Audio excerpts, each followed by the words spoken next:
Okay, so this should be how you open an old homework. So I'm in student view. Let's say I wanted to open anything, even an old homework. So these are the ones that are due.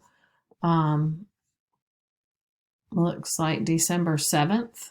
Well, I set everything to December 7th. So they're all due December 7th. So these were some that were past due. So if I wanted to go back into 3.1, click on that.